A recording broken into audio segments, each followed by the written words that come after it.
Street Fighter 6 is almost here, bringing tons of new features, amazing characters, and fun gameplay.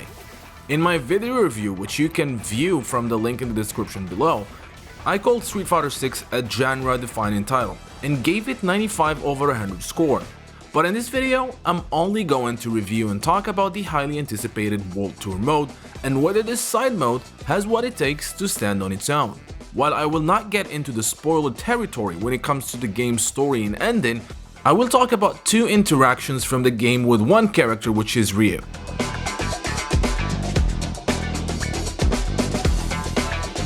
While the fighting ground and the battle hub is for those who want the 1 vs 1 aspect of the game and want to improve themselves or take on the online world, the World Tour is a unique new addition not only to Street Fighter, but to the fighting game genre.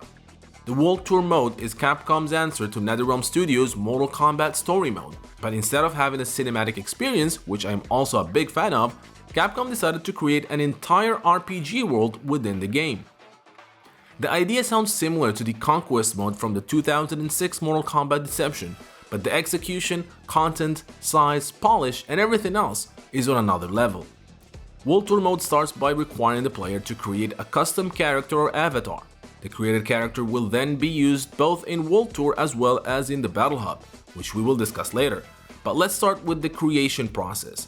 The Street Fighter 6 avatar creation process offers tons of options and meticulous details that you can use to create your own unique character. You can fine-tune this 3D model to look just like you, down to moles and wrinkles, or you can go all out and create abominations that are the stuff of nightmares. Once your character is created, you embark on a journey to discover the story of Street Fighter 6, starting with the iconic Metro City from the Final Fight gaming series. Additionally, you'll have the opportunity to explore other captivating destinations like the new country of Neishal, which plays an important role in the story. As an aspiring fighter, your ultimate goal is to ascend to the status of a world warrior. Achieving this requires completing quests, engaging in battles with fellow martial artists, and competing in tournaments. You can literally fight anyone from the city's population, from accountants, bus drivers, cops, to even evil refrigerators and drones. The story of the World Tour mode revolves around your created character as he tries to help a fellow student, Bosch, who seems to have been involved in some massive international shenanigans. Going through the events of the story, your character will meet various Street Fighters, get involved in gang conflicts, and every now and then embarks on some amusing side quests as well as play some fun and addictive mini-games.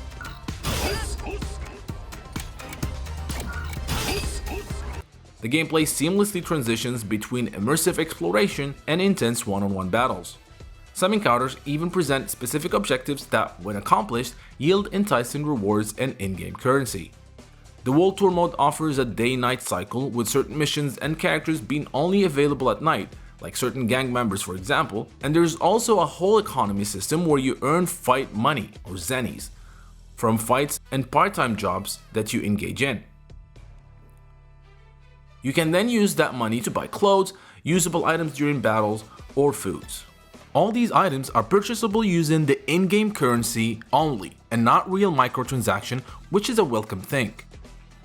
A world map lets you travel easily between multiple cities across the globe, and each one boasts familiar and unexpected faces.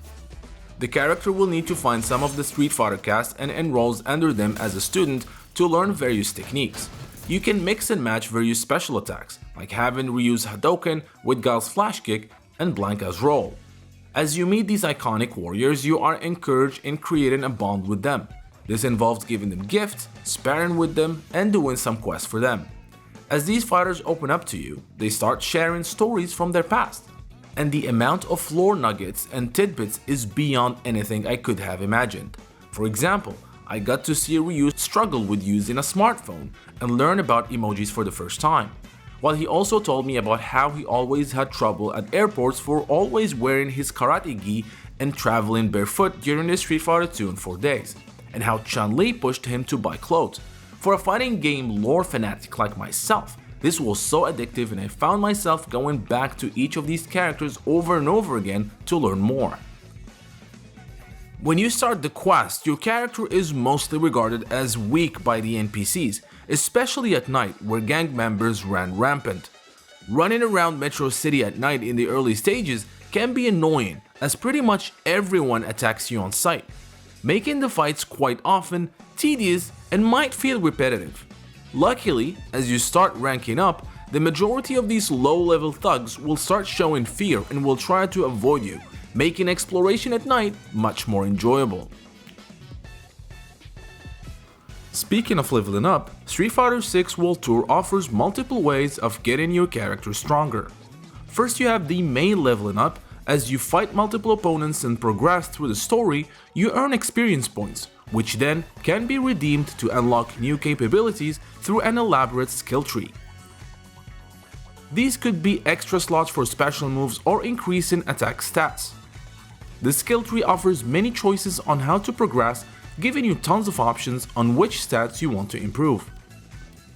The second way of leveling up is Street Fighter 6 character specific.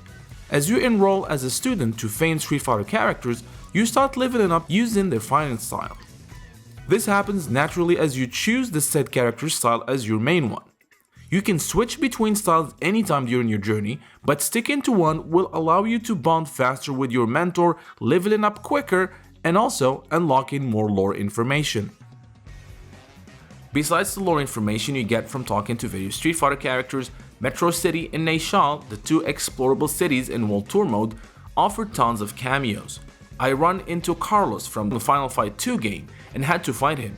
And to my surprise, he actually has Carlos' special moves from the Final Fight game and not just some generic ones.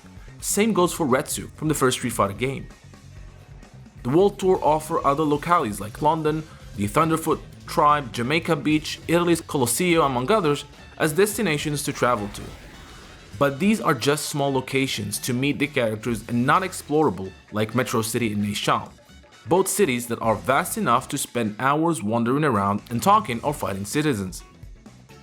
Playing through this mode will also teach new players the game mechanics as well as fighting game's basics. Most of these are side quests that you can skip if you do not feel like hearing about what a reversal or cross-up is. I was absolutely amazed at how much lore, love, and care went into the World Tour mode, and also at how long it is. Doing only the main quest and about 20% of the side ones, I finished the game in about 22 hours, and I have not met all the Street Fighter 6 cast yet. Judging by that, for fans who want to do all the main and side quests and meet all the characters, they should expect around 30 hours of gameplay, which is massive for a mode in a fighting game. When the Street Fighter 6 developers said they were inspired by Shenmue, they were not exaggerating, as this feels like a standalone game and a mixture of Shenmue and the Yakuza games. Once you complete the main missions of the game and after the credits roll, you can still roam the game, level up, and complete any unfinished side quests or look for hidden fighters that you did not meet in your initial play. This is quite important as mastering all the styles and unlocking all the conversations and story details and artwork from the Street Fighter cast will take quite a long time. After completing the game and without getting into spoiler territory, it feels that the whole mode is more of a prologue for things to come. Whether these things will be added to this mode post-launch as a potential DLC, or maybe as more cutscenes added to the single-player fighting mode, remains to be seen. Even after finishing the game with all characters in arcade mode, the story of Street Fighter 6 is barely started, so I'm very curious how is Capcom intending to continue the story. I really hope that Capcom will expand the World Tour mode post-launch as there's so much potential to this side game. Learning about the lore from the characters themselves is an addictive fun, and playing the mini-games never gets old. While some reviewers mentioned the repetitiveness of some missions, I really did not feel that as the game never stopped from surprising me and throwing curveballs at me every now and then. I can see myself and fans of the Street Fighter stories and lore spending a lot of time roaming the streets of Metro City and Neogeonow. Let's just hope that Capcom will be adding more characters to meet and more cities to explore. Street Fighter 6 releases June 2nd on PlayStation 5, PlayStation 4, Xbox Series X and S, and PC.